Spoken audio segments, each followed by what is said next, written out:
Welcome back to Watching the Throne, episode 74 on the Late Night Chat Network.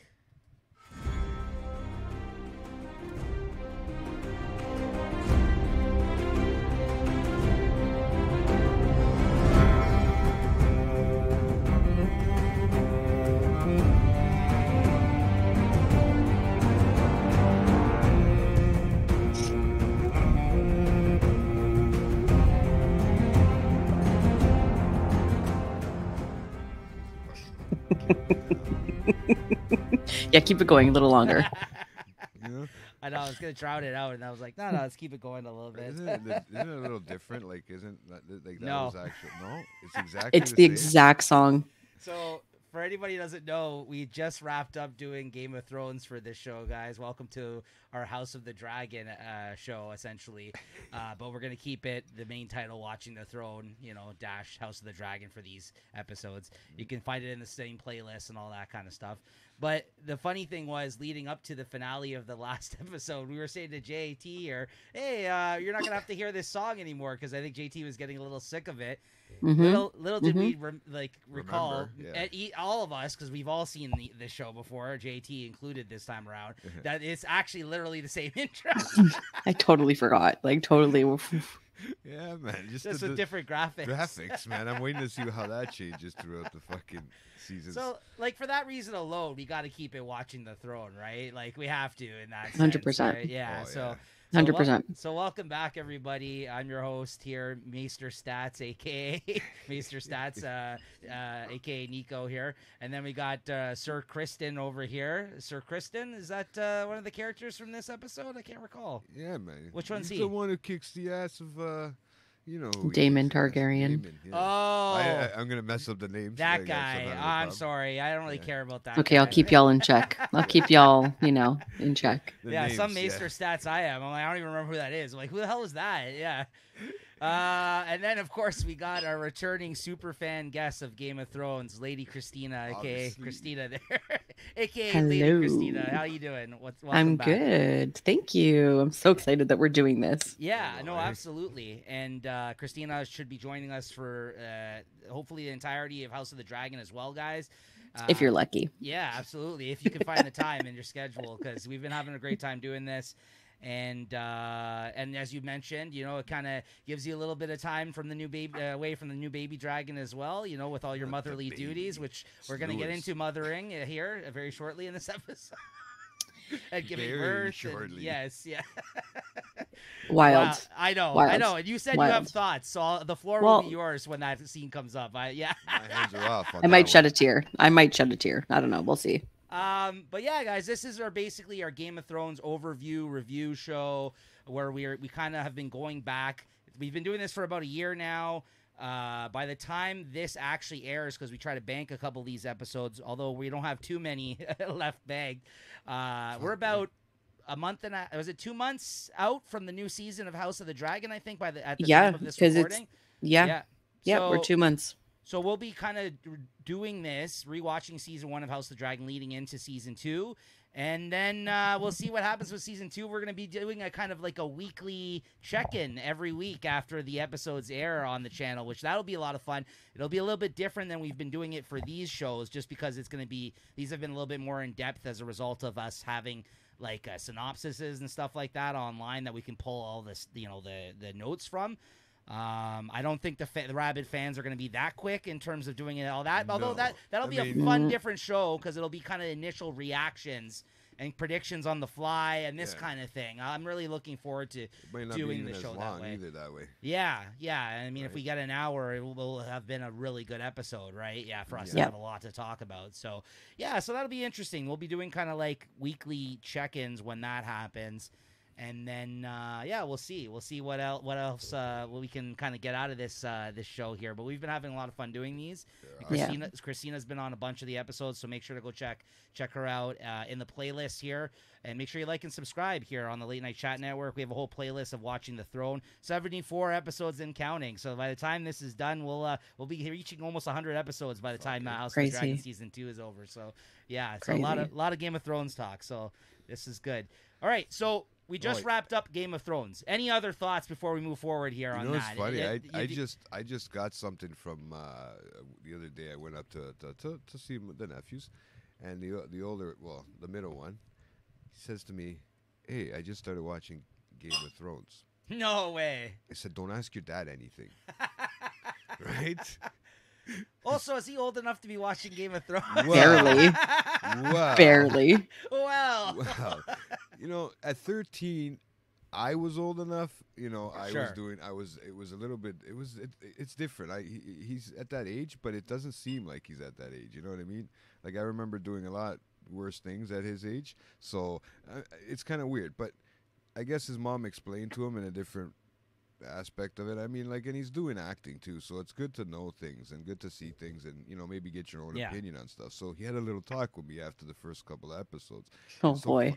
And I said, I'm gonna say, one person told me this, and this is one thing I'll never forget, is that Leslie told me that they don't care about your feelings, the show. So I told him that, because they don't.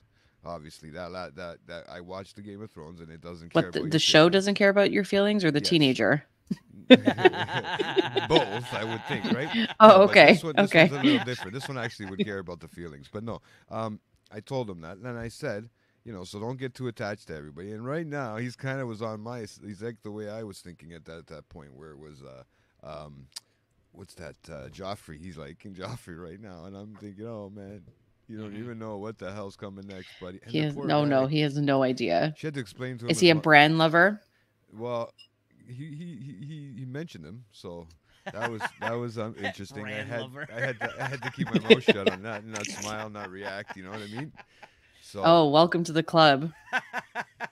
That's it. Yeah, man. that was the biggest revelation of JT watching the whole entirety of the show the first time around. He's a huge Bran fan. I don't know. That's the first time I ever. That's what you should change your name to, Bran fan. Yeah. I'm refer to me every time like you do her super fan. You can call me. I'm a fan of Bran. Yeah. But yeah, no, she had to explain the whole bastard situation because he said there's a lot of incest.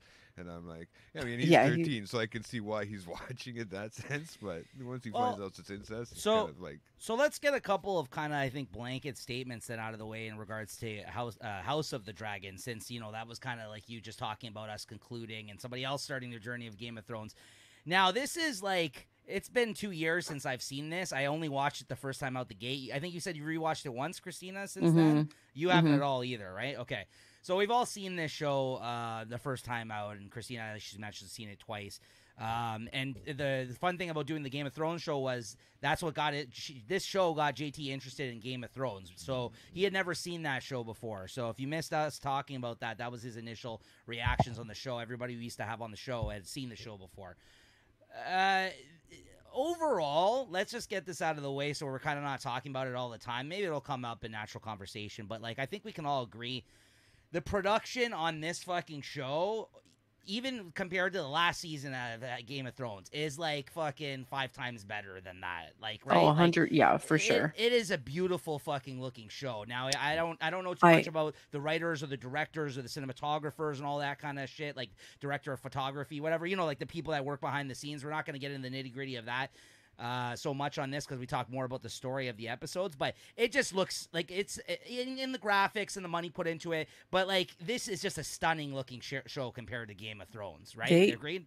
Yeah. Oh yeah, and like along those lines, I read somewhere that Paddy Constantine, the actor who plays Viserys, King Viserys, he confirmed that they built the entire Red Keep, like the whole castle. Like they built every room. There were rooms that they built that like they never filmed in, but they built it like you could live in it. Like it's like a home. So they definitely had a budget for it, and they used it, and they built this like they built it. Like, yeah. So it already right there. And I mean, yeah, most of the first episode here just takes place in the Red Keep. Like it doesn't really go too far out. Yeah. It should be out about whole King's Landing. Yeah, so it's the trip, man.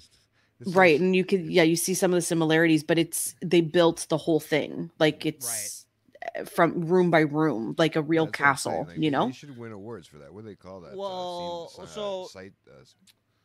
Set design? Set designing. So I think I might be mistaken, but I think I recall they won for the clothes and stuff, like the wardrobe design or whatever. I think this won for that. I mean, we could check that while we're talking. I'm not sure. I know the opening song that JT loves won an Emmy for sure. So yeah, I think it did win some awards for that kind of stuff. I think if costume design, I think possibly they won for it. I might be wrong on that kind of stuff. But, like I mean, but it's very impressive. Yeah, and like I think even the actress who played Rhaenyra, she won, I think, an Emmy.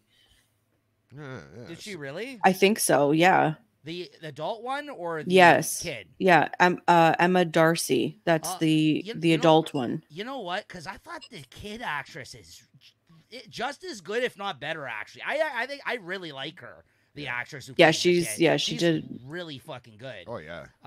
So yeah, I kind of just wanted to get that out of the way in the sense that yes, this is a better looking show, like right out the gate. And then Christina, you had mentioned before we started recording, like how much you thought, like, you know, I think you were kind of hinting at the fact, because we're going to get into it and we're going to start talking about it, was that, like, it is quite the shift. I think not even in tone, as we kind of talked about, I think, like, a little bit towards the end of the last, you know, Game of Thrones, when we were just talking about the finale, about how we recalled this being a little bit different. Yeah. But again, like, from production and the way it looks, and, like, honestly, like, even in, like, some of the shit that goes down in the first couple of episodes so far, revisiting them, like, way, like, darker, kind of like almost to the point where, like, where I feel like it actually got toned down over the last couple of seasons of Game of Thrones. And I never really felt that way until we kind of did it episode by episode, kind of breaking them down and going through each of them, like watching it the first time around. But I think those first few seasons of Game of Thrones are way more brutal in terms of, like, even, like, some of the things that go on, like, you don't see really any sex towards the end of the show. You don't really see any. And, like, these first couple of episodes of this, it's just, like, holy cow, like, in your face, like, graphic sex scenes, graphic other kinds of scenes, which we're going to get into here in this episode. You know what I mean? Like, even, like, the brutality of some of the fighting that goes on in the show. Like, it just they kind of dialed it up. Like, much more than what I think, like, we got even at the end of that last season of Game of Thrones, right? Yeah. So, well, I think the writers and the producers and every executives, all of them, they knew that, like, they had a fan base, and when they released that they were going to do this show, I mean, there was talk forever that they were going to do a spinoff. Now, what it was and whatever, I think, like, the HBO went back and forth, and they even filmed a pilot of something and they canceled that. And it was just like, you know, so there was a lot riding on this season, or this series doing well, because it's like, just because you have a fan base doesn't mean it's going to be successful, because, you know, it's a different story and it's a different characters and it's different everything. So I think they had to do something a little crazy to captivate people. And as is, again, like, I think the night that this show premiered, it had like 10 million viewers, and it was like the biggest, like, premiere that HBO has ever had. And then by day 5 of it premiered, I think it even jumped to like 20 million or something ridiculous. Yeah. And they signed for season 2 at the 5-day mark. Yeah.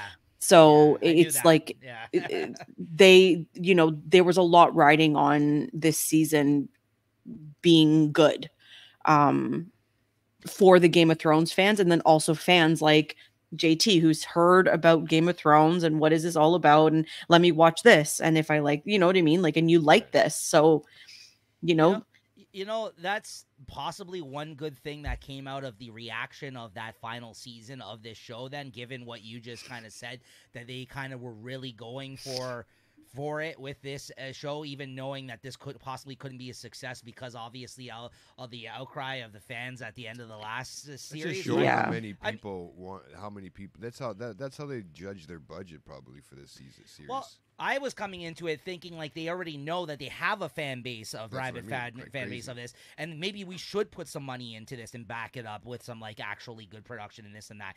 But HBO though is notoriously cheap. Like they are. No, that is the case. People have said that the actors. Everybody wants to go to Apple now. But well, that's the thing. Even the actors have been underpaid over the years because but you have that like prestige like TV kind of aspect to it. You're on HBO. Right, like you can do a show and then be known as that person, go off and be in all these movies all of a sudden. You know what I mean? So like it's much more about that, like the level of writing and like the fact that they kind of are hands off mostly with like, in terms of the production of these things, and it's kind of like that's what I mean.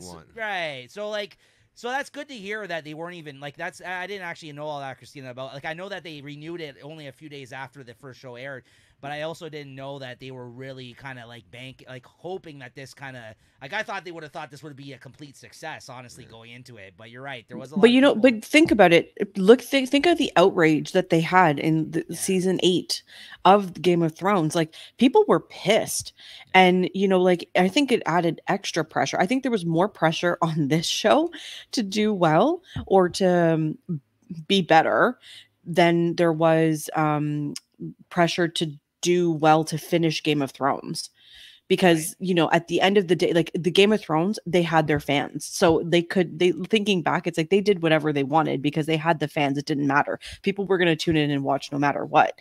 But this is like, it's a new show. Like it runs off the same stories or whatever, but it's a new show. Yeah. It's like with any sequel, prequel, whatever you're going to do, like it could flop. It could flop. People could be kind of sick of it, or like I am nowadays. Even though I know you're still a fan of it, like Walking Dead had like 5 spin-offs, and I really don't care about any of them. They did? Yeah, there's like literally some of them are like better than the original. That's what I've heard too. Yeah, there's like 4 different shows that have come out of the Walking Dead world now. Really? Yeah. Rick is still alive. And you remember how big of a fan we were of the original one when they were coming back, wow. out with that, right? So yeah, so that's what I mean. But they're not all the world. But they're not as all successful as The Walking Dead has been, right? To her point about the spinoffs.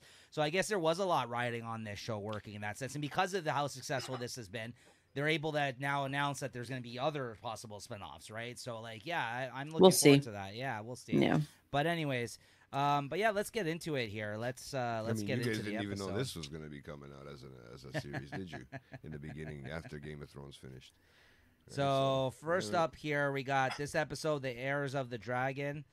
House of the Dragon season 1 episode 1, and this is the first episode here, and I kind of did want to get that out of the way because I think we can all agree in terms of the tone and like the production and everything else. This is what's kind of made even watching these first couple episodes that we're going to be recording and moving forward interesting to kind of talk about, because it is actually much different, and having just concluded Game of Thrones, it's important that it has its own identity.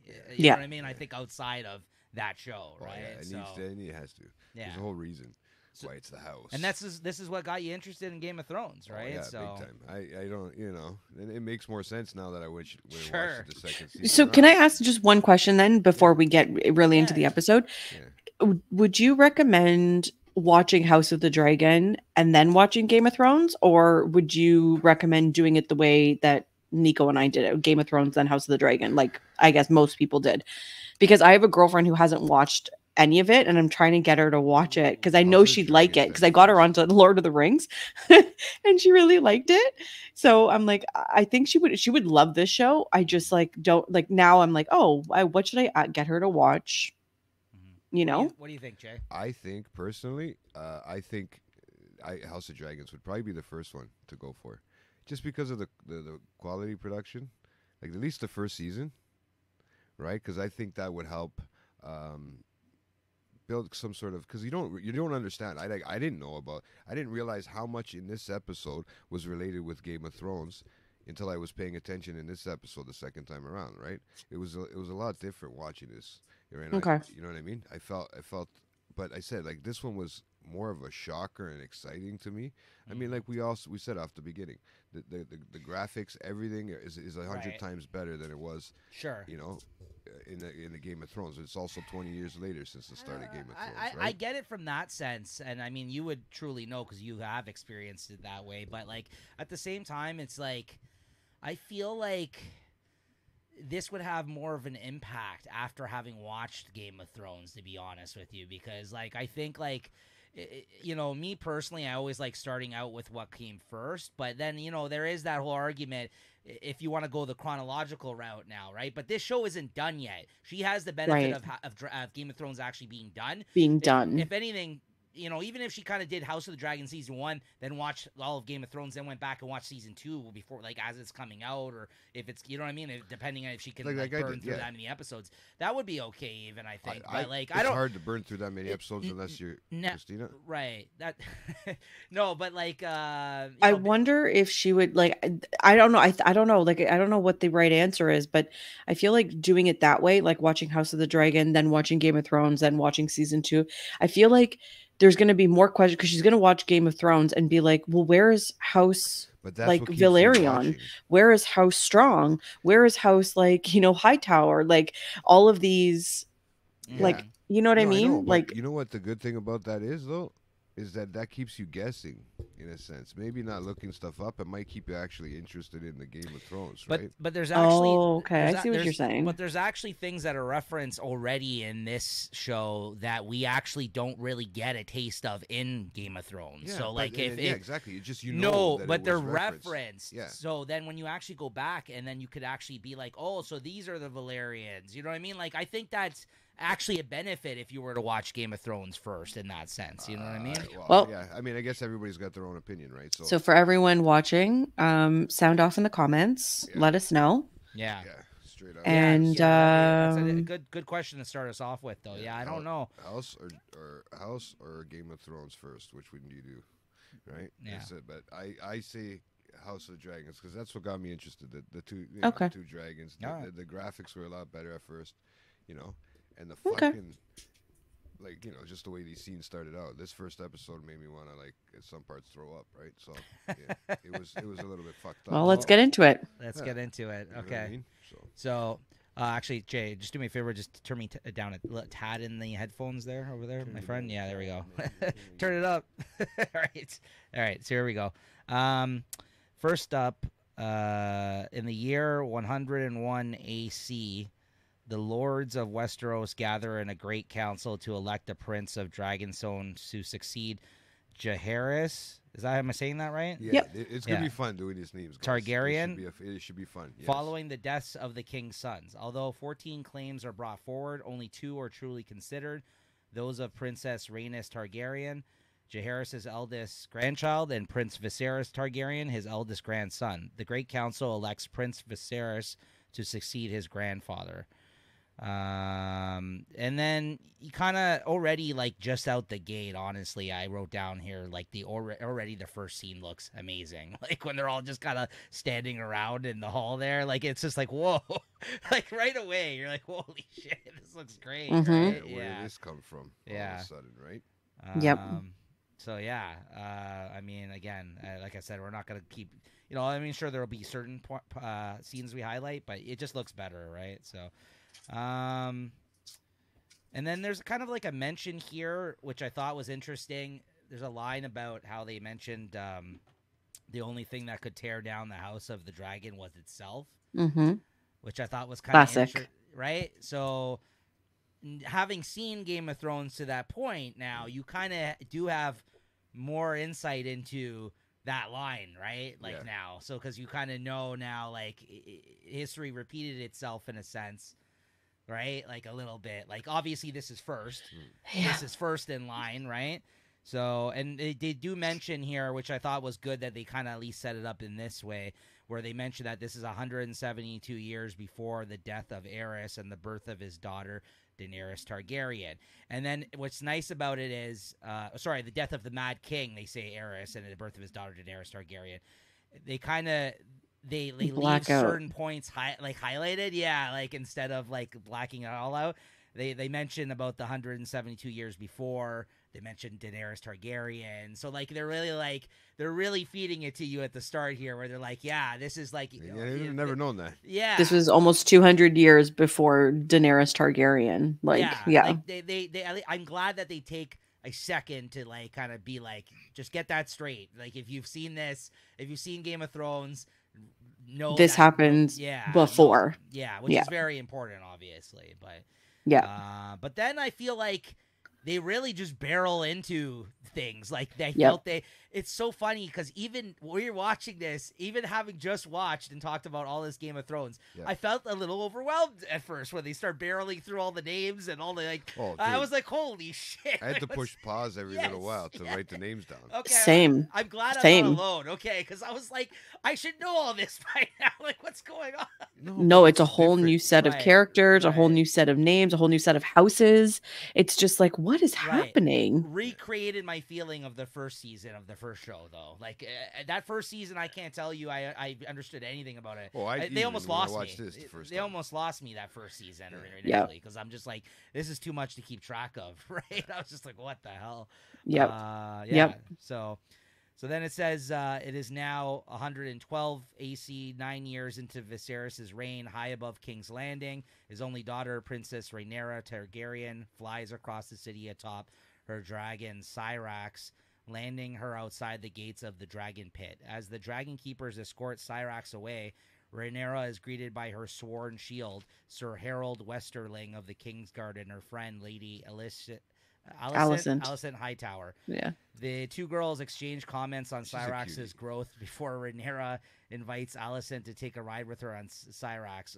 Though Alicent politely declines. Sir Harold and several men at arms escort Rhaenyra and Alicent in a covered wagon back to the Red Keep. Any comments on this intro here? Or? So, Sir Harold is the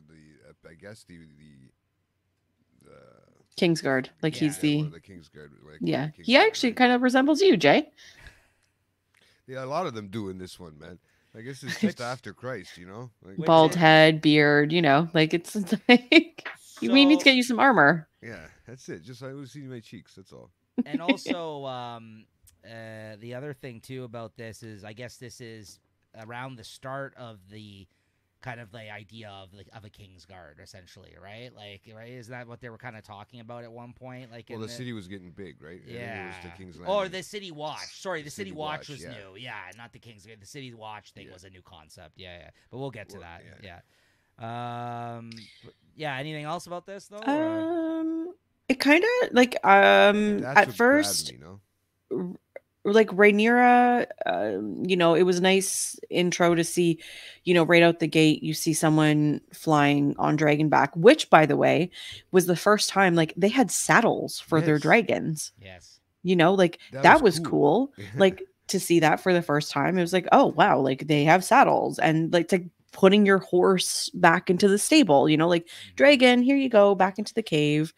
See, you know, that's the other thing too, though, which isn't fair if you're gonna watch this show first, because you have the benefit of having played around with the dragon concept in the first show now, and actually kind of adding things to it that you could have said were actually in existence prior to, and actually enhances the whole experience, right? Yeah, because dragons are more commonplace than it is, right? So they're kind of. I mean, if you love dragons, you're right. This is an easy fucking way to get sucked into this world, is this show, right? Yeah. Because again, the graphics of the dragons are front and center literally every episode of the show, right? Yeah. So like, they talk about the eggs, they talk about everything, right? Yeah. It's unfair, I feel like, for Game of Thrones for you to compare even in that sense, because you're like, of course they're gonna have these crazy sick things they put on the dragons in this, because that's how you pull the new people this back. girl didn't even know about, like, she knows nothing about dragons, Daenerys. Like, she didn't live with them like growing up, right? So it's like, it's, you know, she only knows what she's heard, right? So I just think it's you know, it's even though she's part of that lineage, like you can't even say that she had the benefit of learning like the this is literally How to Train Your Dragon. Like they're literally doing that in this episode. They're like wrangling them and shit. Like, you know what I mean? Well, they're just like walking around. It's awesome. I just think it's like Right, but they don't on. have them in Game of Thrones. Like, you know, like Right. if we're gonna do like, I don't want this to be a comparison show either, but like, you know, like this is like Yeah. they don't have dragon wranglers, you know, like Yeah. Well, but you see all those tunnels and things. So you know that they exist. Like you knew something. of course, was up, right? but like Obviously. it leaves like a little bit of mystery, and then it's like a confirmation. Well, and then afterward. you could play vice versa too, as well. You know, so you could play those both vice versa. True. Okay. Fine. I guess we could hard, argue this right? point, Yeah. like Yeah. to the. I mean, Well, you know? even the girl in this one, she did. It's like a slight resemblance of the thing. You know, with this hair, it's just hers is short, not as long. You know. I honestly, the other No, thing, as what's her name, as you talking Daenerys already almost forgot her name. Oh, yeah. Right, it's blonde, it's the white hair, but it's yeah. it You looks know so that she's a fake, right? Targaryen because, you know, with those silver hair and all of that. And I don't know. I like kind of thought the banter that she had with Alicent was like cutesy Right. or whatever, but it kind of gave me like girlfriend vibes versus like friend vibes. So I don't know, because she was saying like, oh, come ride the dragon with me. And it's just like, oh, like, okay, that's cool. I didn't think of that, but that's pretty Well, cool. as Thanks. the season went on, I feel like there is a little bit of that. I don't know. I mean, That this episode, right? Because they're laying under the tree, Jay's Oh, favorite yeah, tree. She says it. Yeah, You know, yeah. like, you know, it does make an appearance. Yeah. it just, So I don't know, that's- like that first, it that's was why just it's giving so me a little bit of a girlfriend vibe. And I'm like, whatever, that's cool. Yeah. But, you know, I know the Targaryens run, but, it's right. It's right. Yeah. It's very possible. anyway, that's my feelings on the scene. And then Rhaenyra then pays a visit with Alicent in attendance to her heavily pregnant mother, Queen Emma. It's the A is Aaron. Hey, the Aarons. Oh, there. I know, but this is what I'm saying. I didn't know this before, right? Of course This not. is- Yeah. Now it's kind of like okay. Now at least it's who's Aaron? Robin Aaron. It says Emma Aaron, Queen Emma Aaron here in the notes. ARRY. Oh, Is she an Aaron? Yeah, this is Yeah. again, guys. I pulled these notes offline, but like, if that's accurate, then I didn't know that either. Yeah, you I know guess it. she's an Aaron by birth. Yeah. I don't know. She has silver hair. I assume she was a Targaryen. So that's Titty Boy, Robin. Robin Aaron. It's the Aaron. Oh, good God. Hightower. No. Rhaenyra is dismissive of the idea of being a mother, but Emma insists that as royal women, birthing royal children is how they serve the realm. Mm-hmm. It's a job. Damn it. Amazing Apparently. dragon graphics, just a better produced looking show. Yes, we've said that. Literally, How to Train Your Dragon, I wrote down here. And I thought they did a really good job in picking, knowing what's going to come later with the time jump and the older actors. I thought they picked very good looking representations. I mean, I know they have wigs and shit on too, but like honestly, like good job of picking the actresses, the actors that played the younger and older Yeah, versions yeah. of each other. Yeah, the characters. Yeah. I thought they did a really good job when it came to that. Yeah. Within the Red Keep, Viserys hosts a meeting with his small council, with Rhaenyra in attendance as a cupbearer, though her father lightly chides her for being late to the meeting. His master of ships, Lord Corlys Velaryon, warns that the Free Cities have formed an alliance named the Triarchy and are trying to claim the Stepstones for themselves. Should the alliance eradicate the pirates currently inhabiting the Stepstones, Corlys warns Westerosi ports could be badly affected, but his concerns are dismissed by Viserys and his Hand of the King, Sir Otto Hightower, Sir Otto. who is pretty awesome. I like that actor a lot. I wrote his name down here. Rhys somewhere. Irfin or something his name is. Yeah. I've seen him in a bunch of things. He's always really fucking good whenever I see him in something. Yeah. This is no different. Rhys Irfin. Yeah, Ifin. Yeah, he's like New Zealand or something, or Welsh or something. I think they said. Good actor. He's really good in a lot of things that I've seen him in. And like you said too, he looks completely different outside of the wig and shit. The King, like I've seen him in stuff too, but I didn't recognize that was him. Like I was just like, who is this guy? Because I thought he was really good in this show, and then I looked it up. I remember the first time the show was on the air, I was like, holy shit, that's that guy. Looks nothing like it, like who he actually looks like with the hair and everything. They do. Right? Yeah, they make it look good, right? Mhm. Yeah. The wig does a lot, man. But this is, It does.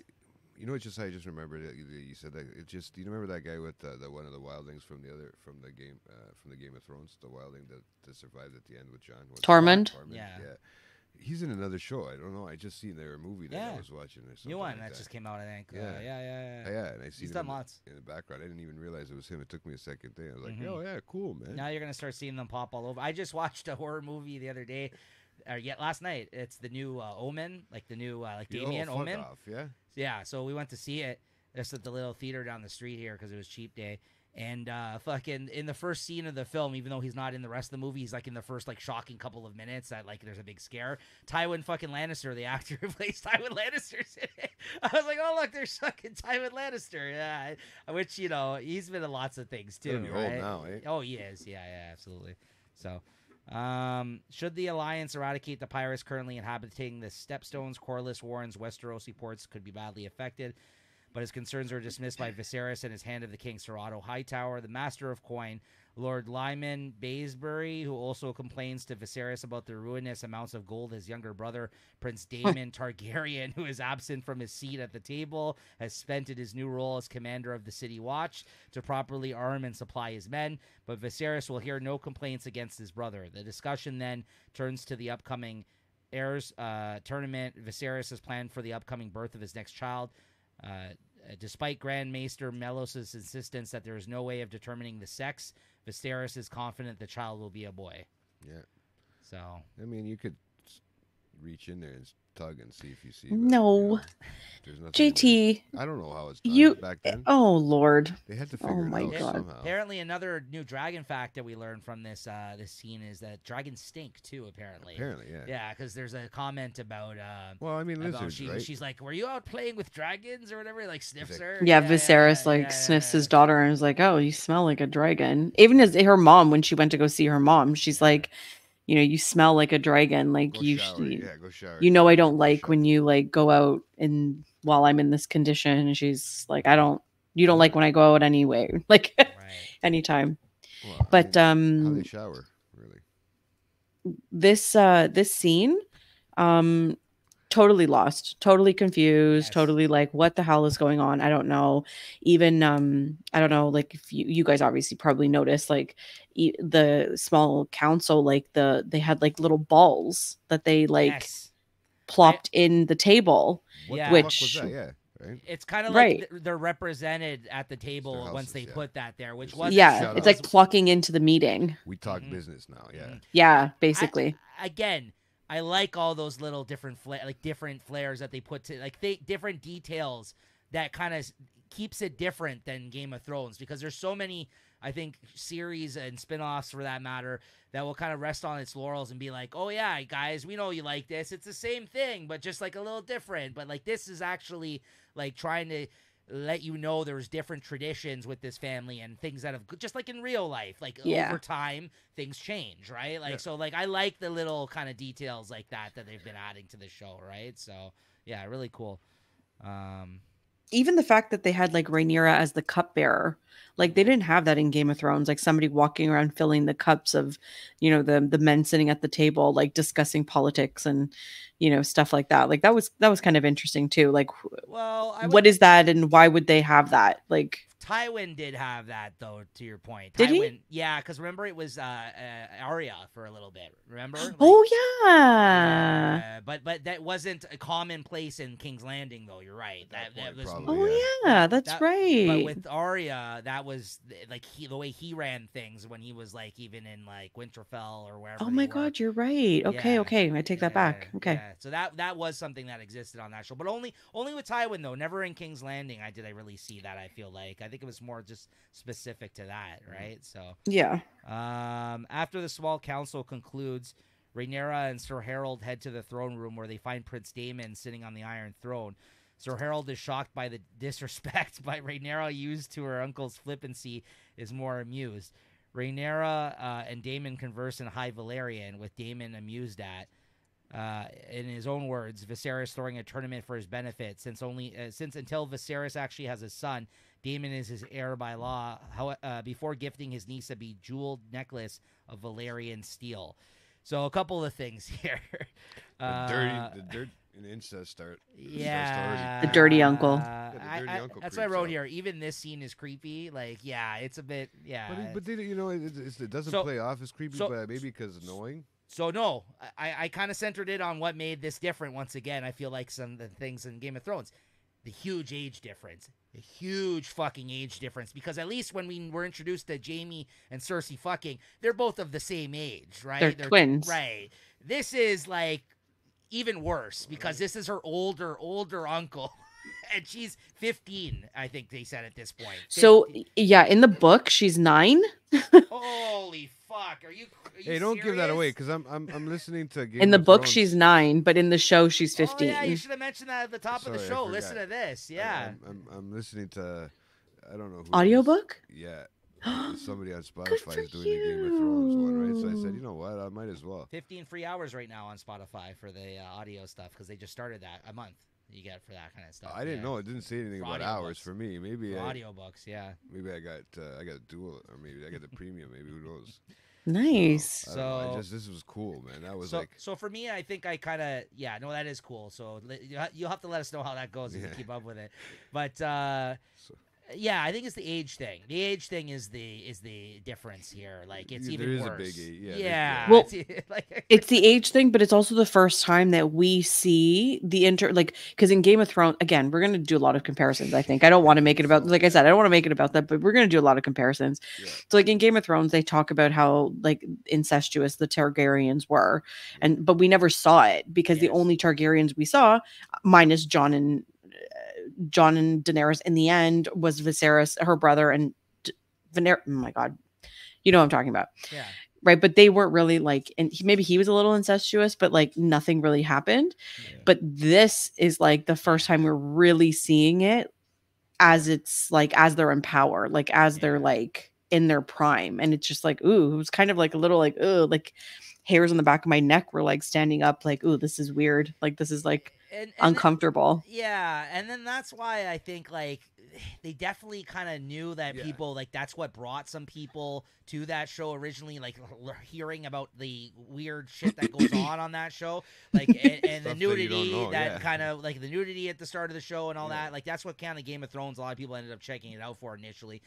But then, like, with this, they're like, oh, yeah, we'll see that. We're going to fucking double down on this now. We're going to make it even fucking creepier and more brutal, like, right? So, like, it's crazy, like, in that sense. They Like, didn't mess around. I also liked how the throne was much more impressive in this scene. Like, it actually stood has out? it has swords aligning the walkway, even Yeah. leading up to the actual. And that was referenced even in the last episode about how it looked much more impressive Well, by the time she actually got to sit there, I She guess, said over the thousands years. of swords, That's right. remember? And you see that here. Like Yeah. what she described in the last episode, Daenerys, you see in this scene how Here. impressive it is. Yeah. Like it's literally the They- walkway, like Physically. leading up, like leading away from the This is from not the, CGI. I don't even think too. I think that. No, was they actually made added. they even made the throne bigger for this Yeah. show than they Yeah. did with Game of Thrones. Like they added It more stood to out, it and man. made it more asymmetrical, but it's bigger. way more impressive looking. Way Asymmetrical? more impressive looking. Yeah. I don't know. I didn't get too far into that, but asymmetrical, yes, maybe. Uh, No, you can just see it. It looks different. I'm just messing with you. Later that Lady evening, Christina. as Rhaenyra and Alicent spend time in the Red Keep's Godswood, JT's favorite place, Rhaenyra concludes that she hopes her unborn sibling is a boy for the sake of her father's happiness, ignoring Alicent's remarks that a son would overshadow her in a line of succession. Yeah, so there you go. There's that revelation. She's like, here. "Aren't you worried about your position?" And she's like, "No, because I'm gonna just live my life." That's it. Pretty much. She's another one of those.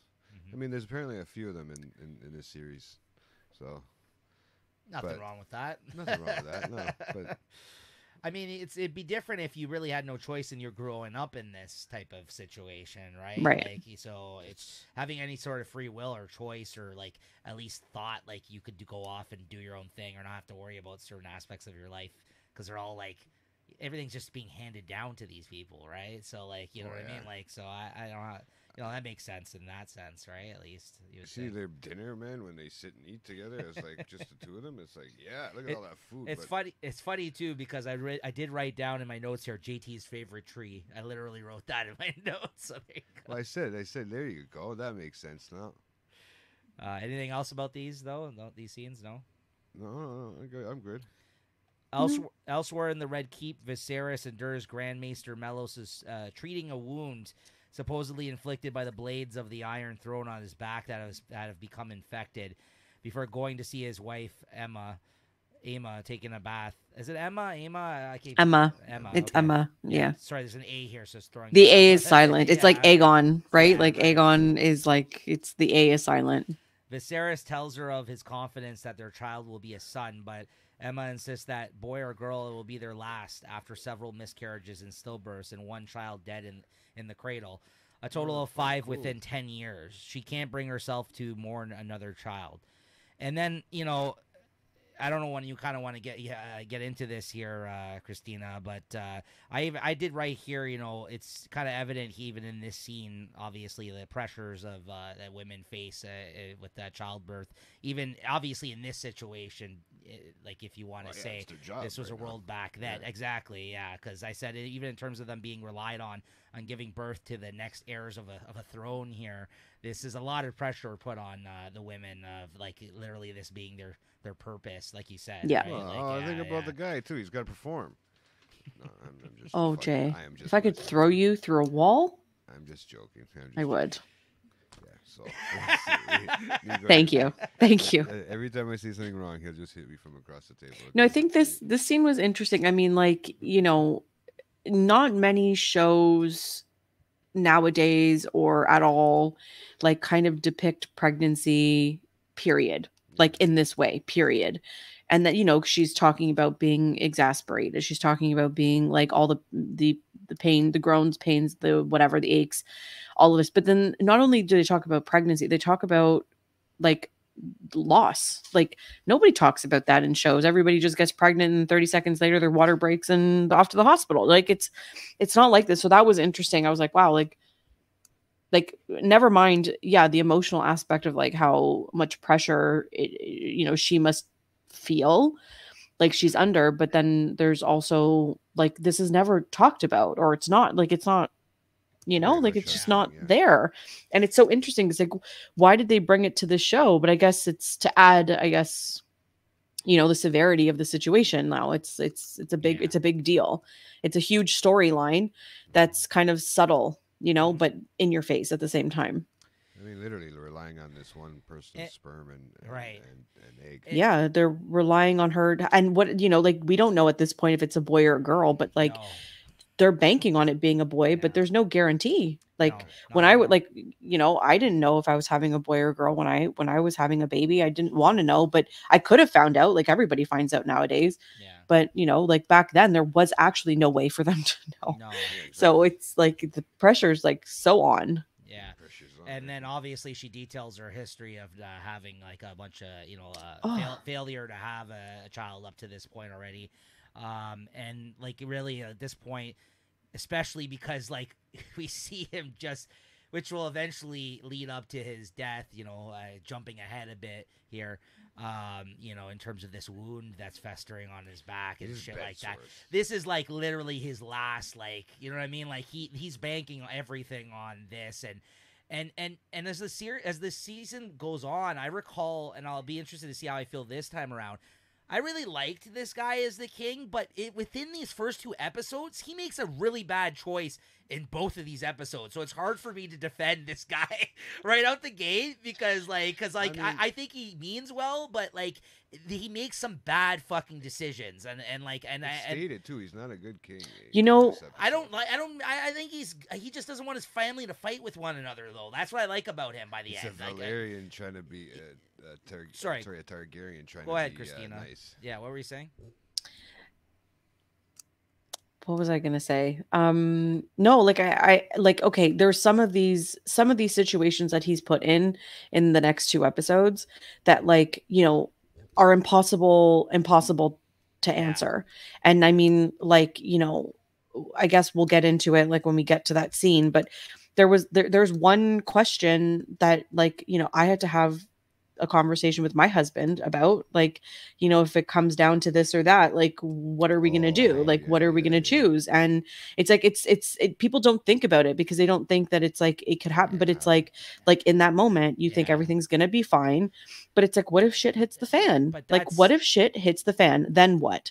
You know? Yeah. And it's like, it's an impossible choice. It's an impossible choice. And this isn't the only example of that obviously happening. That does happen in real life. That's what I mean. Like, so I mean, it happens to this day. Yeah, right? So. in certain circumstances, of course. Yeah, but and I don't want to say that like you said, that's like the wrong decision, that a bad decision that he made given like the circumstances. But it's just like like you said, it's more so like I find it hard to root for him in these first 2 episodes because some of the things that he does are just like, I don't know. But to your point, I don't know what I would do in that situation, right? Like, and there's another situation in the next episode, right? Like, it's just a poor choice, possibly. Like, but even the like, choices are really hard to weigh yeah, out, I don't know. Right? I don't know, but it's hard. So it's like he loses a whole bloodline. Yeah, or you know what I mean, like a loyal bloodline, or he seems to rule with his heart over his head. Yeah. Or his head over his heart. Sorry. That's not like, you know what I mean? Like, the pressure. The pressure. Yeah. Gets to him. Yeah. Yeah. So and then as night falls, Damon addresses the men of the City Watch, proudly identified by the gold cloaks he has bestowed upon them. Damon declares that he turned the City Watch from a disorganized rabble into a professional force to be reckoned with, before unleashing the gold cloaks on the criminals of King's Landing, who are rounded up and massed to face summary justice. Thieves lose a hand, rapers are castrated, murderers executed on the spot. So this here, like the brutality, like... yeah, they're cutting off dick and balls. They're fucking cutting off arms. This is crazy. They were like buck wild on these guys, man.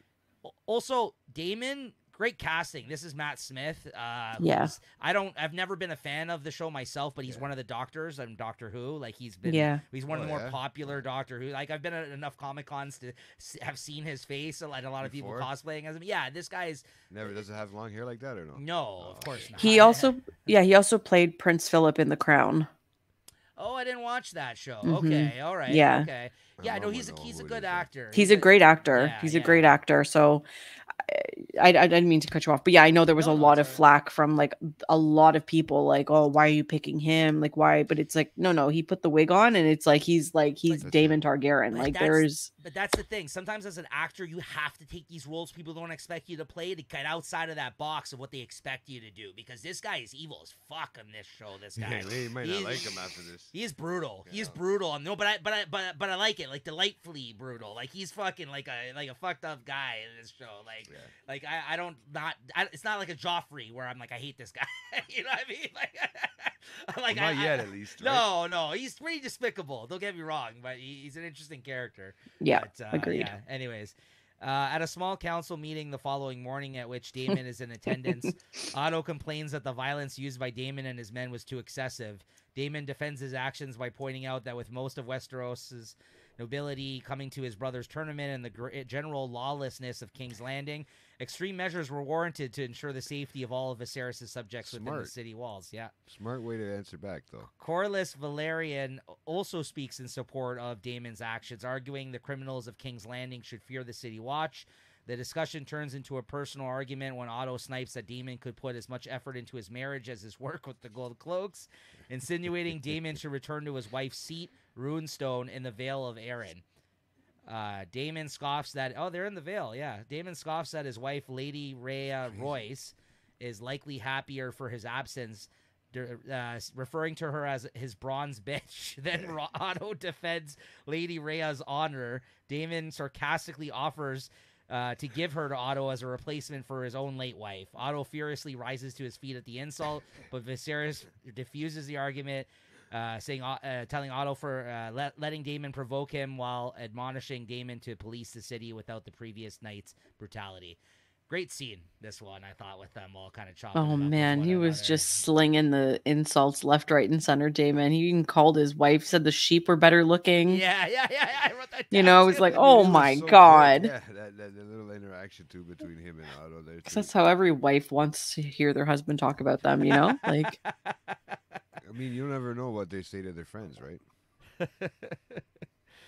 keep that in mind. I think this is also evident here. Are you trying to say something? Excuse me? No. Don't read between the lines on that. It's not like the show. I'm just saying people in general. I didn't even listen to what he said. That's I tuned him out completely, and he's sitting in the same room with me. So there's that. Poor Christina's gonna go beat the shit out of Lewis after the show. No, I'm gonna beat the shit out of you next. Hey, Lewis is scared of you. Even in this scene, fly through the screen. You actually went so fast there. It looked like. Oh, sorry. Even in this scene, it's evident that the king doesn't want people fighting, though, right? Like, you know what I mean? Like, he doesn't. He wants to stick up for his brother, but he's clearly a dick. Like, you know what I mean? Like, it's just like hard it's to hard. stick up for a dick, right? It's hard to stick up for him, but he's. You know what? Honestly, Damon isn't really making so much. Isn't really not making. Like, he's making sense. Like, not like me right now. Sorry. He's actually making sense. He's just saying it in a different way. You know. He is. It's just their way of policing. Also, also worth noting the presence of the Valerian fellow here, because Corlys. Because of course we don't really see Valerians in Game of Thrones, really. So, and you know, it is there. He is also a black character, which there weren't many, to be honest, in Game of Thrones. Like once we got out of the slaver cities, it's true. I mean, that was the case. Like there was some more like ethnic, let's say, folks in the earlier seasons in Essos, with Daenerys and stuff like that. Yeah. But then as it went on, I guess because that part of the world or whatever, right? But as it went on, once you got to King's Landing, it's all white folks on that show, right? Which I don't know if this is like.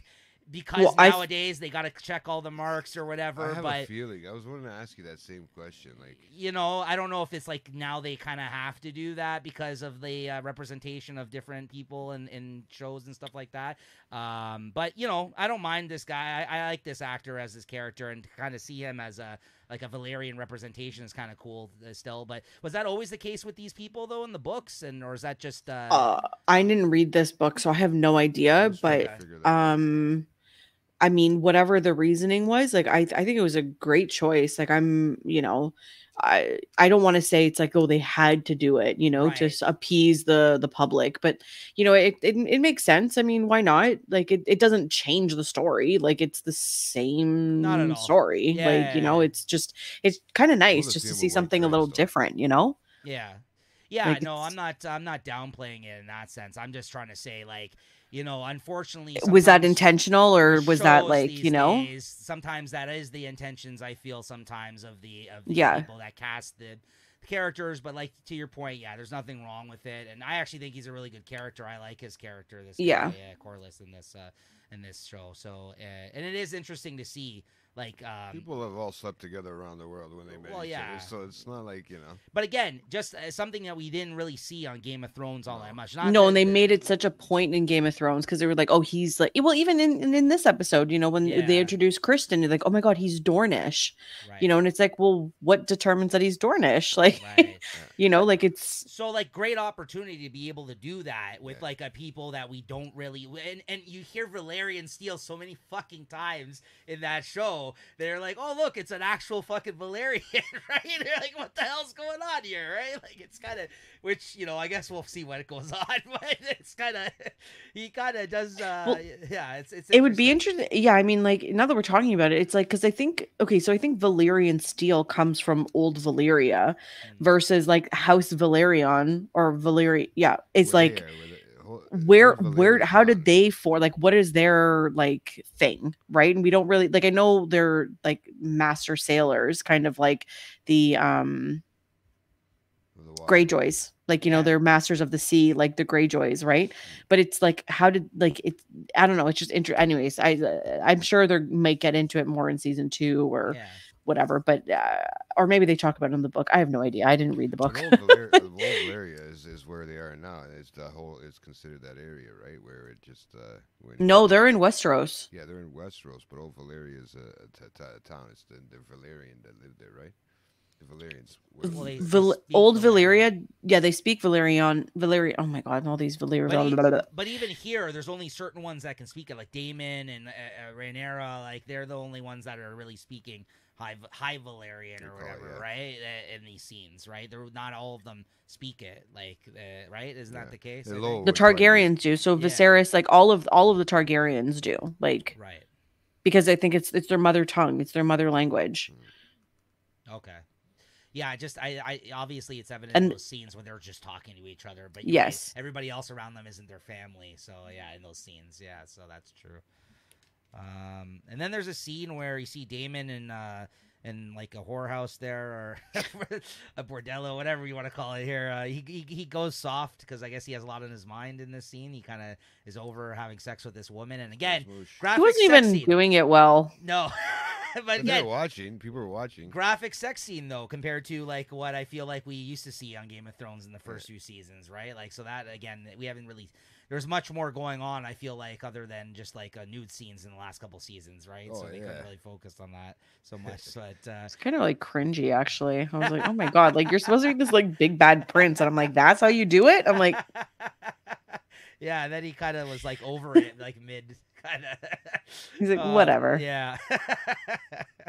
Then the following day, Viserys commences the Heirs tournament with an announcement that Queen Aemma has gone into labor. Prince Daemon Targaryen quickly becomes a favorite contender in the list, further insulting Otto by picking as his first opponent his eldest son, Sir Gawain Hightower, defeating him in the joust by taking out the legs of his horse and then compelling Alicent to give him her favor for the tourney. Rhaenyra and Alicent are also intrigued by a new contender, this Jay's name over here, Sir Criston Cole, after his unexpected victories against Lord Boromund Baratheon. There you go, Baratheon. And his son, Sir Boros. As the tourney continues, a maester arrives and summons Viserys and Otto away. And this is kind of like, but the next couple of scenes that we're going to be going into here, there's kind of like cutting back and forth between a couple of things that are going to be happening. So if it sounds like I'm speaking about them out of sequence, it's kind of like I try my best to kind of touch on it, like in that sense. But know that there is different, like we're cutting back and forth between the birth scene here and like kind of what's going on in the tournament at the same time, right? Yeah. So, any comments on this though? Anything to mention about this scene? No. Poor horses. Poor horse for sure. No, it was nice to see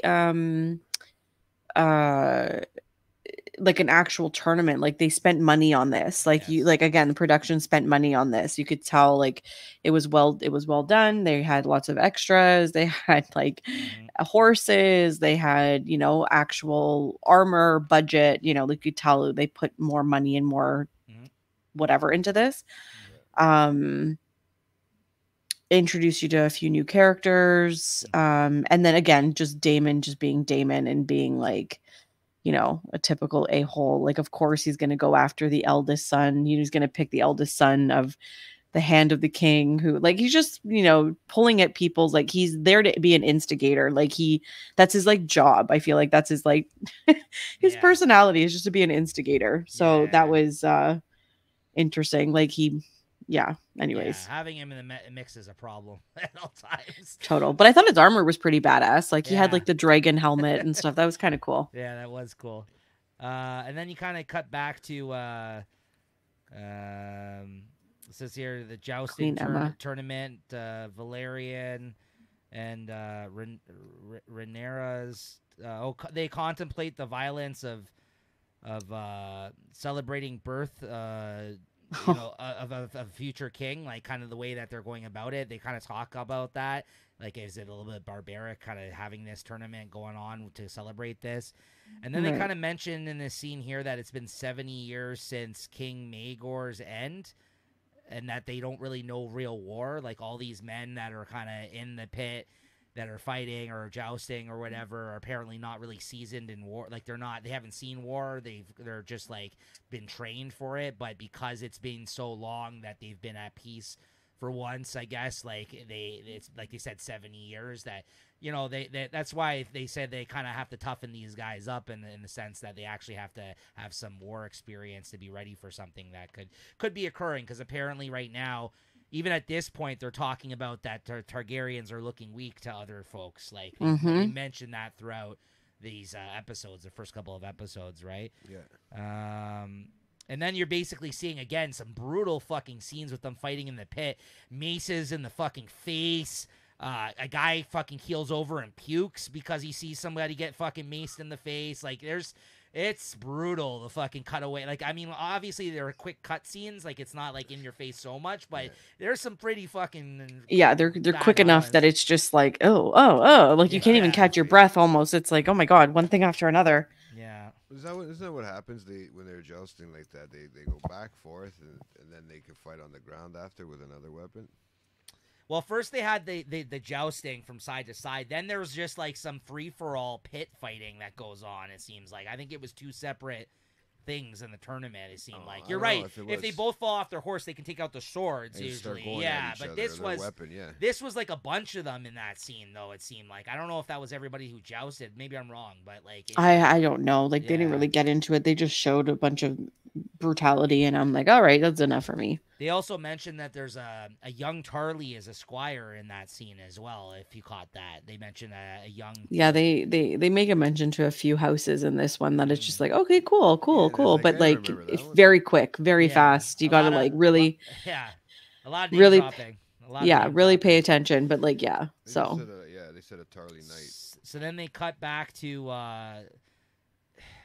you're cutting back and forth from kind of barbaric scenes of dead bodies getting hauled off the battlefield, and basically these people holding down a delirious and screaming Emma while Mellows cuts into her womb in this scene. And well, no, before we get there, they like, she's obviously like in distress. So when the maester called Otto and Viserys out of the tournament, it was basically to tell Viserys that like the baby's breech and there's nothing they can do.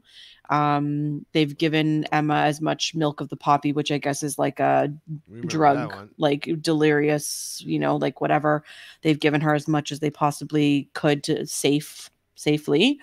But the baby's breech, and like, it's they're gonna lose the baby essentially. Like, they have to make a decision. And backwards or sideways or what? Well, I mean, like, breech delivery even now is like it's just dangerous. Like, I don't know. Like, I mean, there's risk everywhere there, like through it all, but they don't really like delivering breech babies. Most physicians don't. I mean, midwives might. I don't know. Anyways, let's not get into it.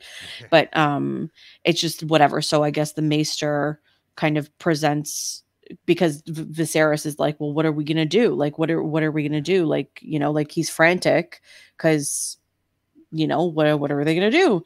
And the maester suggests that there is a procedure that is done, but we can guarantee. Well, we can try to guarantee that the baby will survive, but then he alludes that like Emma will not. And Viserys kind of has to think about it for a hot second. And then he's like, well, will the baby survive? And anyways, that's when he makes the decision to choose to save the baby over his wife. And at this point, like we mentioned, you don't know if it's a boy or a girl. So it's like he's risking like losing his wife for this baby. Yeah. So I wrote in typical fucking Game of Thrones fashion, though. He is right.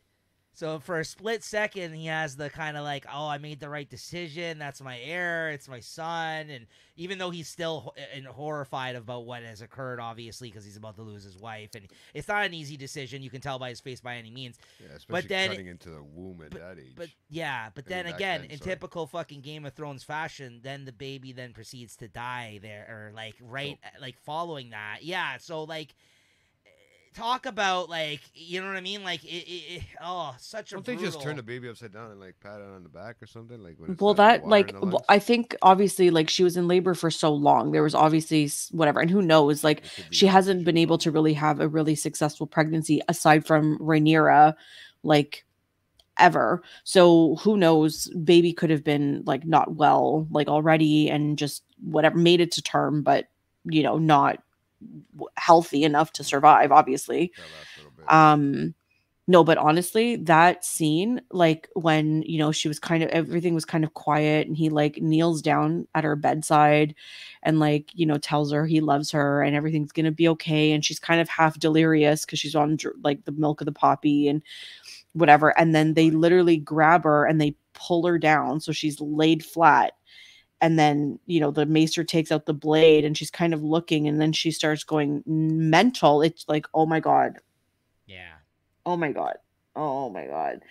Yeah, and then they're holding her down and wild.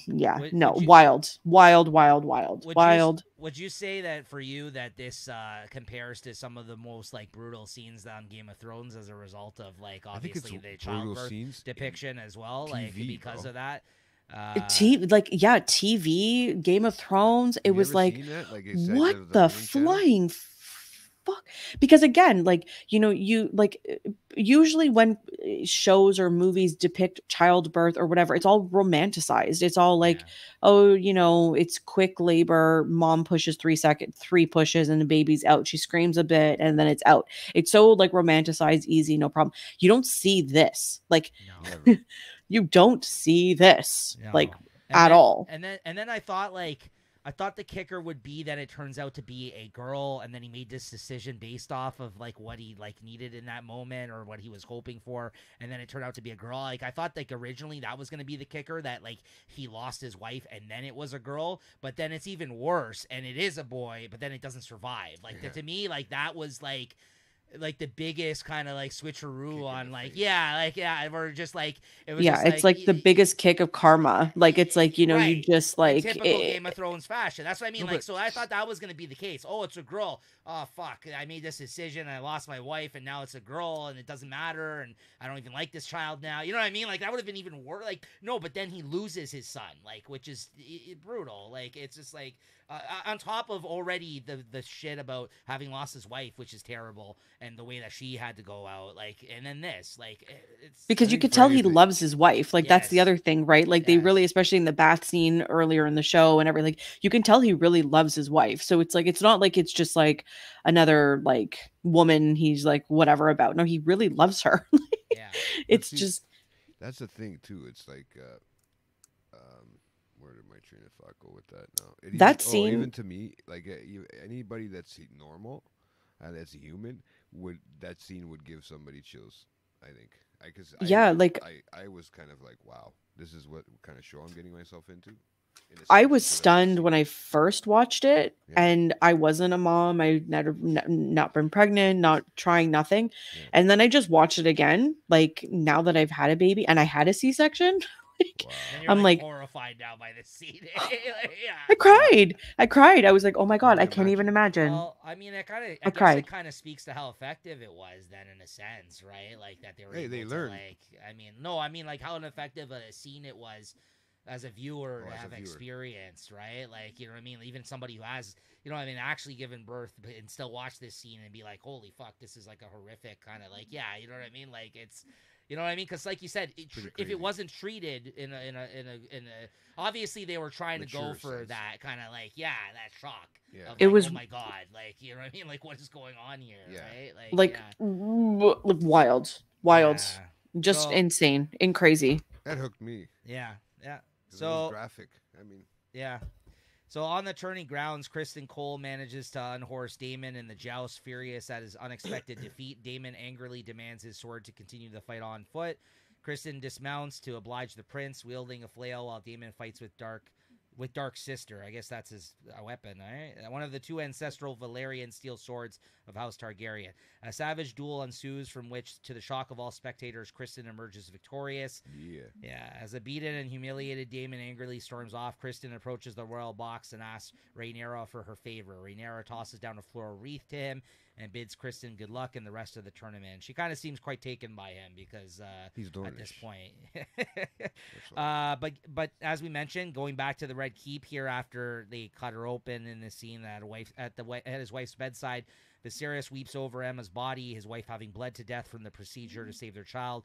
Grandmaster Mellos informs Viserys that the child in question is a boy and hesitantly asks the king if he and the queen had chosen a name. Viserys answers Balon in honor of his own father, but at that moment, the infant prince begins choking in the Grand Maester's arms. And that's, as I mentioned, and for a moment there, Rhaenyra loses her right to the throne there as a result of this. Yeah, for that split second. So, but that's, terrible. Any other comments about it, Christina? Because I know it affected you, obviously. Not that it wasn't effective for us, but I know you said you had a lot to say on this on the scene. Anything It's else? just it was just like it was just powerful. Like again, just one of those like things that you're not expecting from the show. You didn't know what to. Didn't know what to expect. And I didn't think it was going to go this way. I didn't think that like, you know, again, yeah, she's pregnant. They're going to give birth. Okay, whatever. Like again, you think like, oh, it's just going to be a typical whatever. This blew me out of the water. Like this was just like, what the flying f is going on? Like. Like we just talked, there's so many different like things of like brutality that we've seen, and then they're just gonna keep going. It's just like just keep railroading through, like just that's it. Yeah. Holy moly, it's just not never ending. It seems. Hold back on this episode, no. So it was just impactful. Like several days later, on second thought, maybe tell your friend to watch Game of Thrones first. It won't scare her off possibly like this first episode. I mean, it all depends. Like, what is this shit? Yeah, I'll have to heavily preface like they're the same but very different. Creepy uncle vibes. There's a brutal fucking child like a horror movie, really. Yeah. Somebody's nuts get cut off. Yeah, it's like a horror scene, really. It's like a horror movie. All right, but we gotta power through here because we're still going long here with this. But this is the first episode I expected as much, right? Yeah. So, several days later, finds the royal court gather at Rhaenys Hill for Queen Emma's and Prince Balin's funeral. Viserys is near catatonic with grief, while Rhaenyra bitterly ponders to her uncle whether her father finally found happiness in the few short hours her brother lived. Daemon, sympathetic to his brother and niece's losses, urges Rhaenyra to support her father, insisting Viserys will need her more than ever before Rhaenyra, with the command of Dracarys to Syrax, sets her mother and brother's funeral pyre ablaze. Yeah. See, I didn't know where that came from. And I forgot even when she said it in the show. So, I mean... then the next day in the small council chamber, Otto presses Viserys to set his succession firmly in order with Prince Balin's death. Daemon is once again Viserys' heir presumptive, but Otto is adamant that Daemon cannot succeed to the Iron Throne, insisting Daemon would be a second Maegor the Cruel, unaware that Daemon is listening to the entire conversation from the shadows. Just creeping. He's pulling a bit of your boy there, Sansa, like from the shadows. So... he's still alive and well, Littlefinger. But yeah, he's creeping listening to them. Viserys angrily dismisses Otto and Melos's insinuations that Daemon would be willing to murder him to seize the crown, insisting his brother has no ambitions for the Iron Throne because kingship wouldn't suit him, and retorts to Otto's complaints that Daemon's command of the City Watch effectively gives the prince a private army loyal to him within the city walls, by pointing out it was Otto's idea to give Daemon the command, given how vigorously Otto complained when Viserys named his brother Master of Laws and Master of Coin. He's got a lot of titles, his brother, eh? Oh, fuck. It's, yeah. And he kind of... And I think Daemon, you can tell from his reactions in the shadows here that he's pissed off because not only does he think he doubts like that he can do it, like he also doesn't like have any faith that he has any interest in it, nor does he like he doesn't think he doesn't think he's up to the task essentially, right? Like so, I think Daemon's a little pissed in that regard, right? Like he's kind of like not giving him a chance. But they spit him out. Yeah, it's like it's the second child. They just like that. Otto concedes the point, but asserts that in his opinion, Daemon should be kept far from power. Corlys Valerian asks who else would have a claim, to which Otto suggests Rhaenyra. Lord Lionel Strong, the Master of Laws, vehemently protests this, arguing that Westeros has never had a queen, and doing so would overturn centuries of tradition. Here we go again. Yeah. Another powerful woman that rises to the occasion. Always right? These powerful women. Yeah, right? it's funny they though. never completely rise. But though. Jay, in this scene, they're literally like, but she's a girl. Blasphemy! How can you even suggest it? This is unheard of. So even at this time, it's unheard of. So there you go. It's 100 years before too, brother. Fuck, of course. Compared to Game of Thrones, it kind of traveled throughout 172 years, apparently. That time jump, yeah. But yes, he protests this, arguing that Westeros has never seen a queen, blah, blah, blah. Viserys refuses the notion of choosing between his daughter and his brother, so Corlys offers an alternative, namely his own wife, Rhaenys. as the daughter of King Jaehaerys' eldest son, Aemon. She has a valid claim to the throne and a male heir, Laenor, to continue her line.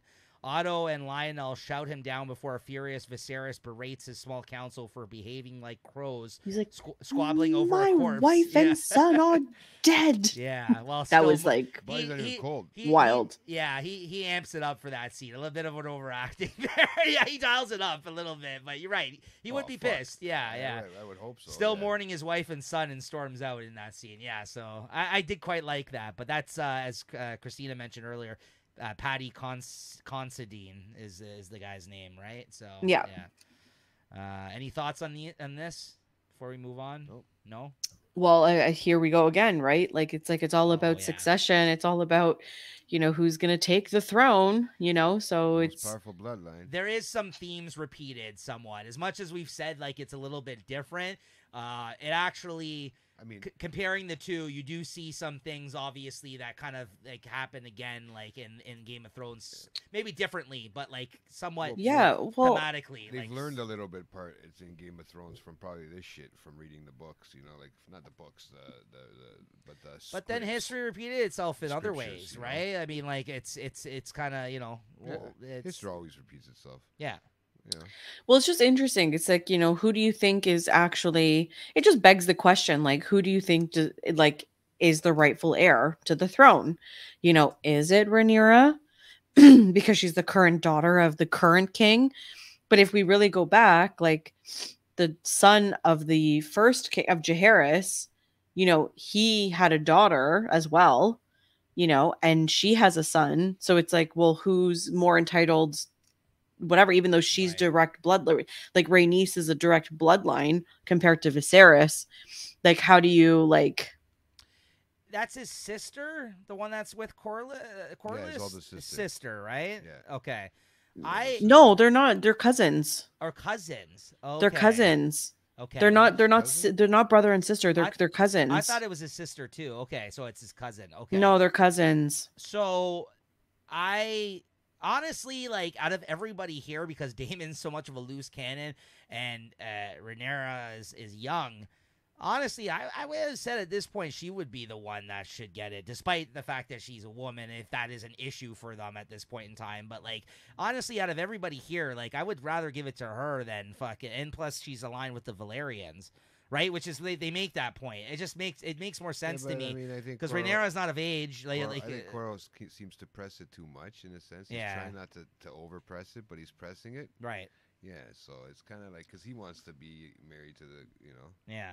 I totally get it. I think he's just trying to do the right, you're talking about proper succession of lines, and if you're gonna bring a woman to the table as a valid heir, why not consider Rhaenys? Why not consider his wife? The queen that never was, as they like. Yeah, to call her, right? exactly. That's so rude. I don't want that title. I know, what a title. They just keep throwing that out there during this episode. He's like, oh, of course, let the queen that never was speak or whatever. And she has to do terrible. She has to do that Daenerys smirk. Yeah. Or whatever. Yeah. Anyways. Within the Tower of the Hand, Alicent pays her father a visit as Otto dispatches Melos with a message to be sent by Raven to Old Town. Otto embraces his daughter, asking after Rhaenyra before suggesting Alicent might offer her condolences to the princess's father as well. And this kind of starts to start up this whole plan of his, right? And wear one of your mother's dresses. Yeah. Though apprehensive about the request, he complies, visiting Viserys in his chambers, offering him a history book to distract himself given his love of the subject, and offers her condolences at Queen Emma's passing, for which Viserys thanks her. So in the seeds there, Jay. Some more underage action there. You said she was cute at the start of this episode. She is. When her dad starts pimping her out. Later that evening at a pleasure house on the street of Silk, Daemon hosts... Wait. That's what pleasure house. That's what it says in the notes. I was like, wait, it's a whorehouse, isn't it? Yeah. The house of pleasure. Is a drunken orgy for several of his subordinates in the gold cloaks. Daemon raises a toast to his late nephew. This is brutal. Otto reports this event to Viserys. insisting that his sources claim Daemon dubbed Balin the heir for a day, while the context is ambiguous. Viserys takes it for an insult, as he should, and summons his brother. That's fucked up, bro. Yeah, like, come on now. That's brutal. Like, but that's because of what they were saying of him when he was creeping in the shadows. Yeah. That's why. He's like, I'll show him. Come on. Yeah, I know, it's brutal. It's brutal. Yeah. Holy moly. I mean, what else? You're a petty individual, Jay. What do you think of this pettiness? Yeah, well, if you're in a whorehouse like that, a pleasure house, so whatever, you know, it's the right place to say it, It right? is the right place to say it. You would think, because nothing should leave those walls, right? You know, you don't go home and tell your wife you're at a whorehouse. Yeah. You know. Yeah. But why does it have to be a wife? Okay, his husband. Who knows? He has women vice issues. versa too. Clearly. Oh my God. You could be at a whorehouse if you moving want. on. So that was my question here, though. I wrote, do you think he did this because he was fed up of being overlooked, or that he actually has interest in the throne? I think he has interest, but I just don't think he's got the right interests. Okay. I don't know. He's I think it's because they doubt. I think he's just a shit disturber. Like, I think he's just like just being a shit disturber. Like, he's probably good at it. I mean, don't get me wrong, but yeah. He stirs it up. He'd rather stir it up before anything, right? Yeah. Some people like just watching the world burn. The Joker, man, right? Like in that movie, that's what they say. Like, that was the whole thing about the Dark Knight. They're like, you have to stop trying to figure out this guy's motivations. Some people are just evil. like they don't care. Yeah, just like, right? Like, so yeah, I agree. So that's a good point. Viserys confronts Daemon in the throne room, seated upon the Iron Throne, the Targaryen sword Blackfire in his hand, surrounded by his Kingsguard. Viserys angrily demands the truth. If Daemon truly mocked his nephew as the heir for a day, when Daemon calls it his own way of showing grief, Viserys erupts at Daemon. What a bullshitty excuse. We all grieve differently, brother. It was a quick one to come up with. Which is true, but like, what a way to throw that out there as an excuse. It was quick. That came out just like that. Eh? It was like, yeah, I'm like, this guy's slick. Yeah. You're all more differently. I mean, yeah.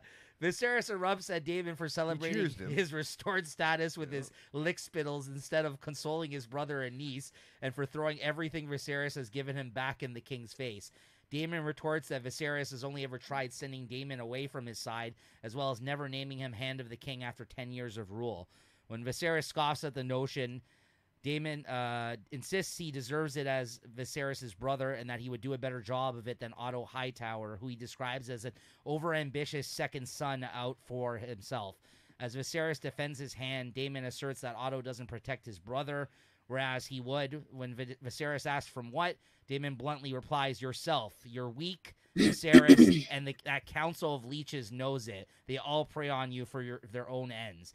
Outraged by the insult, Viserys declares his intention to name a new heir. When Daemon insists he is his brother's heir, Viserys retorts, not anymore, and orders Daemon to return to his wife's seat in the Vale.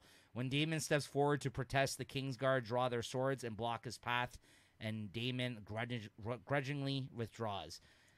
Good scene. I like the way they Good did scene. That. They yeah. When Daemon when Daemon says to Viserys, you're weak, it was like I felt it. Like, I felt it so deep in my soul.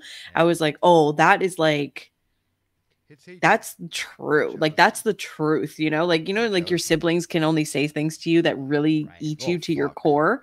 And it's like, that was like a true sibling moment. That was like not king and like this, that, whatever. That was like brothers. Like, you know, I have a sister, and like, that's how I would talk to her. Like, if I was like really trying to like, like, I have a brother, and the same way is that you'd stick up for him. Yeah, around I stick up for him if other people say something. I can talk whatever way I want about him, but other people can't. Mm-hmm. That's my job. Well, that's the thing. Like, for a second there, he even tried pulling up the whole, like, you'll address me as king, blah, blah, blah. They always do that shit on this show, but they're like, no, we're just two fucking people here. We're brothers in the same room. Fuck you. And these people are the people you shouldn't trust. And you know what? There's some truth to what he's saying in some regard in that shit, because as we see, we already have fucking Otto Hightower plotting to try to get in there. And you already have, like, other yes men that are obviously part of the council and stuff like that. We've seen it in Game of Thrones. We've seen it in any of these kind of king, like, type of situations on shows. shows, right? That you can't trust people sometimes that are close to you. It takes a lot for you to be able to trust who you have in your circle, right? Like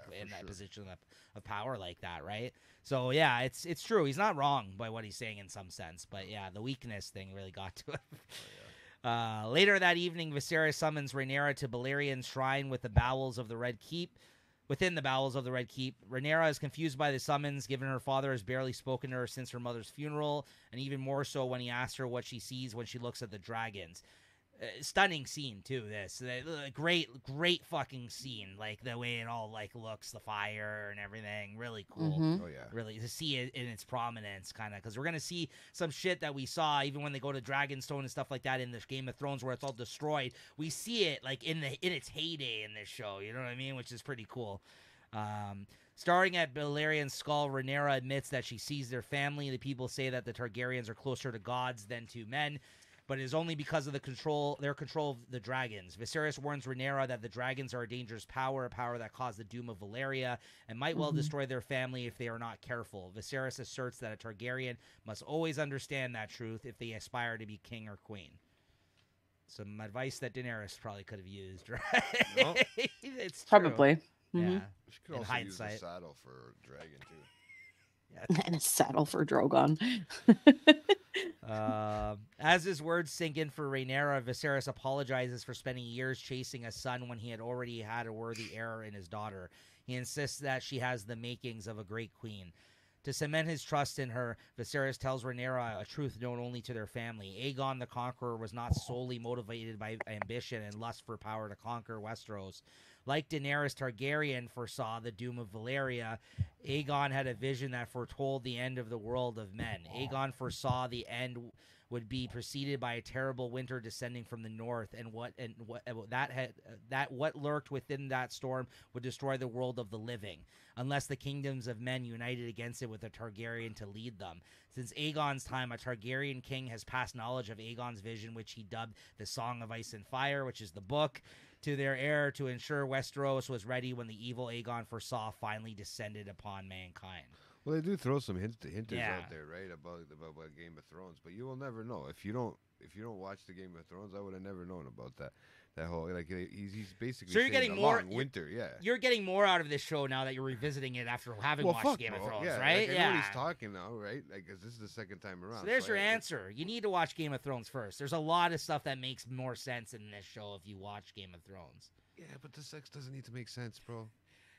I agree. You can still enjoy it. The You can dragons still don't enjoy even- it. What I was interested, like, what because I thought, it's interesting that Viserys says here that this is like the tale is called A Song of Ice and Fire, but like when Sam presented the book in the last episode, he said that they came up with the title. No, didn't he say they used it from something they were talking about something from Aegon? But how would they have known that? Yeah, Because he said He was at him the and the Citadel. Maester wrote the story, right? And They they said finished it. they called it The Song of Ice and Fire. Maybe they finished it. Maybe we got to go back and see that. 'cause I we think literally they just finished talked it. about this a week ago. It's, yeah, it's yeah, in my yeah. other book. It's not in this one. Okay, so we might have to go check our stats on that one then. Because honestly, if I'm not Because I didn't mistaken- think about it like until I watched the episode, and I was like, wait a second. I'm like, Yeah. Because I had thought about it. No, because the thing was, I thought because at the Citadel he read up on history about Aegon and about the. but Song this of was Ice and this was Fire. something that was only passed down from heir to heir, Yeah, but it right? wasn't Like in the completely finished Targaryen because- line. Because he never had any. Viserys never had anything. Aegon, I don't know if Aegon did, but you know what I'm saying. But you know what? That's not necessarily true. I'm gonna retract that statement because it's like everybody knows about the winter. Like everybody knows that winter Yes. is coming, Yeah. right? So Yeah. it must not be like that much of a secret, or it must have gotten. Must Yeah. not Okay. come Never mind. every- I'm Hey, gonna. winter must not come every Check year. your stats. Rare appearance by Peter. Wow. Oh my I No, haven't saw- heard. I I haven't heard that in like. This is the first time it's made an Wow. appearance on the channel because I finally just recovered some of my old files with this new computer. So yeah, make sure you're gonna be hearing this a lot Oh more. no. I need that for certain Check your shows, bro. stats. Yeah, I need that. I really do. Oh, here we go. Got a bunch of these here. Bunch of FBs. Oh. There's some music. He will spit out his coffee. Okay. All right. Yeah, okay. So you're right. But that is interesting. That is interesting. And I misspoke earlier. I said Daenerys Targaryen. Clearly it's not. It's Daenerys Targaryen foresaw the doom of Valyria. Daenerys. That's what it says here. Daenys. Man, maybe it's Dennis. Dennis probably makes more sense. Because the A's seem to be silent, right? Yeah, so Denise. All right, and finally, before a gathering of the realm's nobility, including houses Valyrian, Hightower, Stark, and Baratheon, Viserys bears witness as the nobles declare oaths of fealty to him and to Rhaenyra as his named heir. At the Dragon Pit, Daemon, absent from the ceremony, presents Mysaria to his own dragon, Carax's, before they both take flight on Carax's back. And I think Mysaria is the girl from the Pleasure House that we saw him. Yes, his one true love. Earlier, yeah. That's not his bronze bitch? No. Oh. She's not good looking. She's in the Vale. That's his silver, I guess, right? That's the one that was foisted onto him that he doesn't want. That's his Valyrian steel one. There's always one disgrace in the family, eh? That's David. No, it really is. They're like, yeah, go. It's funny. He's a taller version of Tyrion. What's funny is whenever they're trying to banish him away, they're like, go back to your wife. He's like, fuck that, man. Well, it's always these hoary type guys that are in the second brothers or the little guys. I just like that's the final straw. They tell this guy to go run back home to his wife. They're like, all right, we've had enough of you. Go back to your wife. It's like, that's your punishment. Go back to your wife. Go back home. Hey, you could use that one day, man. Because, when you're sick and tired of anybody, you just say, listen, fuck, I had enough of you. Go back to your wife. God. No. So a couple of final notes here I had, though. Excellent costumes. You should. Excellent dresses, like beautiful looking fucking gowns in this scene when they're reining her in. Really, too, because it was very, very... The pageantry of it all, right, Jay? No, fuck off, you asshole. I like the background. I just like the scenery, man. No, it looks great. It looks great. That's why I wrote it down. It's well done, right? And then it ends with Rhaenyra heavily breathing, and basically cut to black, and you hear a dragon roar, which I thought was a kind of cool kind of end out for the episode, right? Like any foreshadowing with that? Is that right, Christina? It looks like you're smiling there. Anything there? The breathing and the cut to black, was that something that happened on Game of Thrones? I can't recall. But I've heard stories of her end, so maybe. Interesting. That's right. Yeah. That's the thing too. If you actually read the books, or you had maybe you've remembered some of the things that were said on Game of Thrones, you know where some of these things are gonna go. These stories, right? So yeah. I'm not. That's why I'm gonna try to purposely stay away from some of that kind of stuff now. Yeah, I did also hear that, though. I think the show execs and whatever, I think they have a different idea for an ending. Okay. Than that isn't written. So I think they're gonna try to do something funky like they did with Game of Thrones. Nice. Okay. But I know Game of Thrones isn't finished either, so it is what it is. But anyways, and this is, I think they said there's 3 seasons for this so far. I think they said there's going to be. Oh, sick! I've just heard of season 2. I didn't know about season 3. I think they signed on for 2 and 3. I think. Oh, beautiful. I think that's because they said that they're cutting this one short for story purposes. It's only 8 episodes. 8 out of instead of 10, and then there's 8 in the beginning, and then you guys won't cry at the end when it's 10. No, so it's 3 seasons for sure. I think they said for House of the Dragon so far. So yeah, that's the first episode. That's a fucking doozy of an episode, everyone. This first one right out the gate. So lot to kind of talk about there, and a lot to introduce, new characters, settings, and everything else. Right? So, love it. Any other thoughts before we wrap up here, though, and we play that lovely song that JT.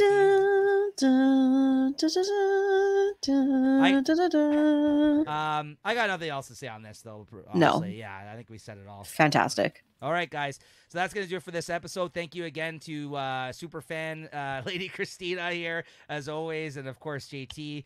And we'll see you guys all next episode. And as I mentioned, Christina should be joining us for, I think, the rest of this House of the Dragon Season 1 as well. So dig in and make sure to get caught up, guys, because season 2 is coming this summer, and you can watch any of these episodes in our playlist. They will continue to drop weekly, Thursdays at 8 p.m. Although the last couple episodes, I think there'll be a couple of weeks, which I will announce, where we have to drop 2 episodes in order to fucking align ourselves with the new season. So yeah, that should be interesting. So all right, guys, we'll see you guys next time. Thank you, everyone. Thank you. Yep. Peace out.